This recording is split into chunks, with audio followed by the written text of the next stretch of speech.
He's Howard Eibach, former copywriter and creative director, and the author of two books on the creative brief.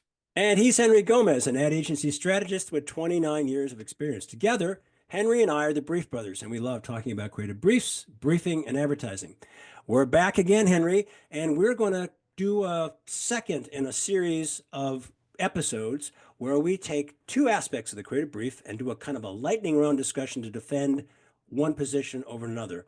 Today, we're going to do insight versus single-minded proposition. Now, last time you started, no, wait a minute, I started. So this time, you start, and I believe you're going to take insight. Go for it. In this corner. uh, so like last time, I'm ambivalent. I have ideas about why either one of these could be considered more important. So that's kind of a cop out. But because the format dictates that we take a side, I'm going to take a side. And you do your cop outs with so much charm, Henry. So keep going. I'm going to take the side of the insight. So in terms of insight versus SMP, without a real human truth or insight, I think a single-minded proposition just basically devolves into ad speak or, corporate jargon.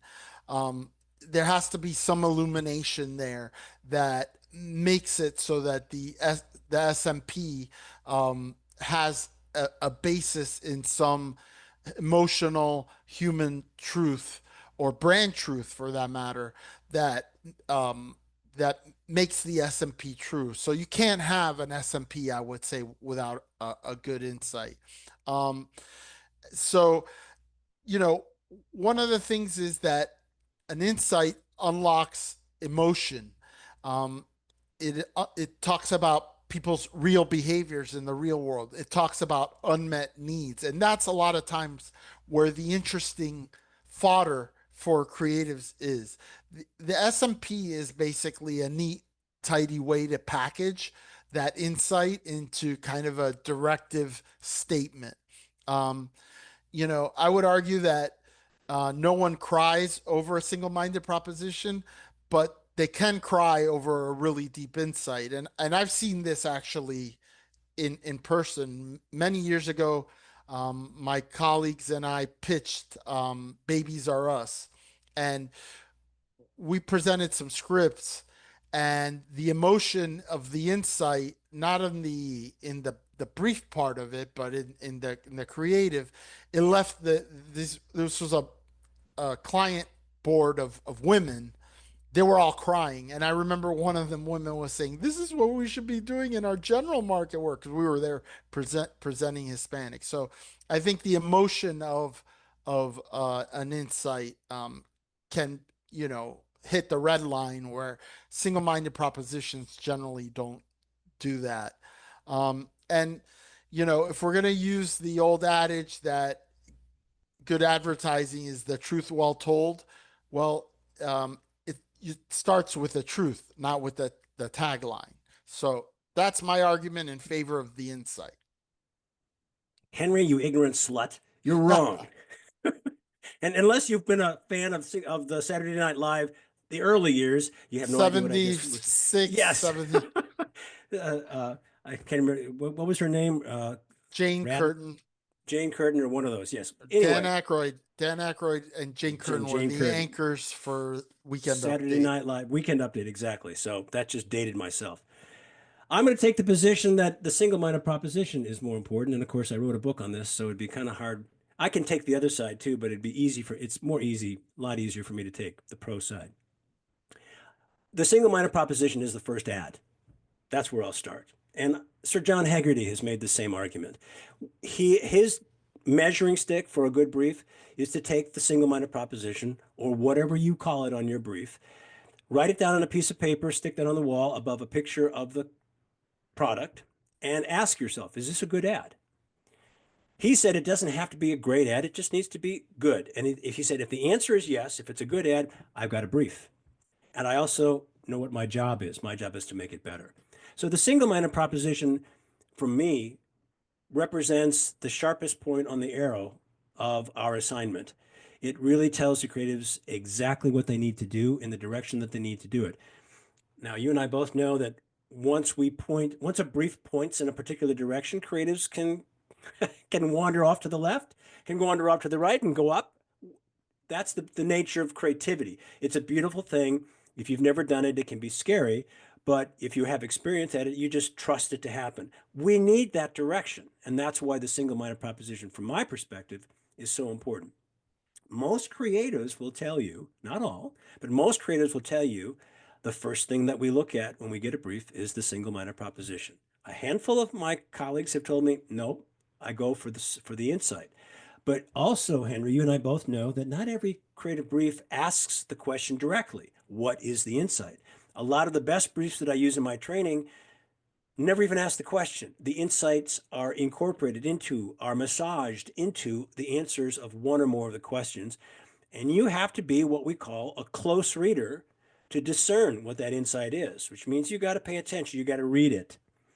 And the best brief writers treat this document like a thinking document and build that insight into it. So that's my argument in favor of the single-minded proposition. It's the first ad, it's the point on the arrow, it's pointing in the right direction. Now, in the last episode we did in this lightning round series, I came in at the end and talked about what happens in the real world, and I'm Yeah. going to do that again here. And in the real world, your if your brief format has boxes for both an insight and an SMP. Sometimes you will uncover an insight that is really powerful, and then your SMP flows from that. But not always. Sometimes you come up with an SMP and you challenge it, you write it down, you set it aside, you look for other things, and you keep coming back to it because that's still the best thing that you've been able to find.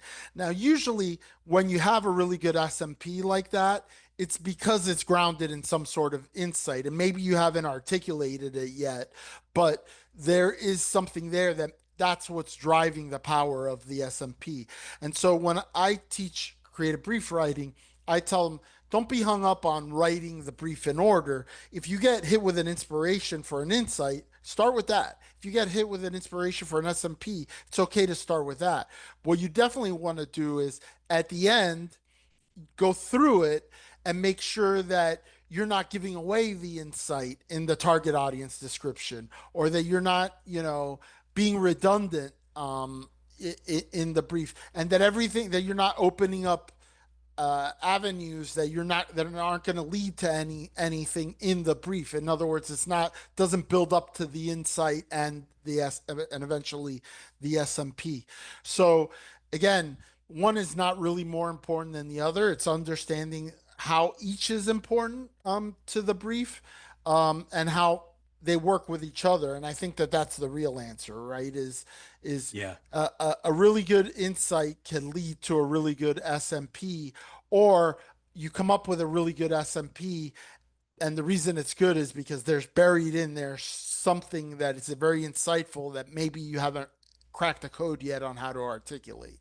Yeah, I'll agree. And I'll just add my own counter argument to my presentation, and that is many times what is purported to be an insight ends up being an observation or a fact.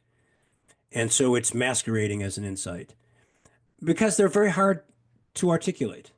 As hard as a single-minded proposition is to write, and people encounter the task with paralysis, they find themselves stuck. They don't know how to deal with it. The same thing can happen when you're trying to come up with an insight.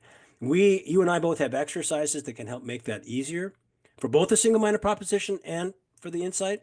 But I have seen many attempts at insights that just are not insights. Whereas I can work with a less than inspiring single-minded proposition as long as it's clear. It's like this, you know, if it just says this is better than that, this works. My task then is to take it as a creative and go with it. And and I think you're right. I think the for example, the laddering exercise that you might do to Hmm. develop an insight, I think that's a more difficult exercise than a headline writing exercise for Right. an SMP, where you could, in the span of 10 minutes, you should be able to come up with 15 or 20 headlines. Some of them are going to be crap, but some of them are going to have good elements, and some of them you can take one element from one and put it in the other, and there's Hmm. going to be a stream of consciousness that takes you to something even better.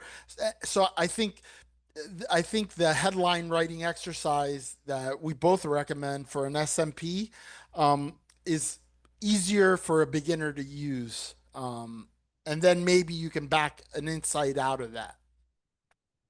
Good stuff, Henry. Good stuff, Howard. He's Henry Gomez. And he's Howard Eibach. Together, we're the Brief Brothers. Till next time. Bye Bye bye. bye.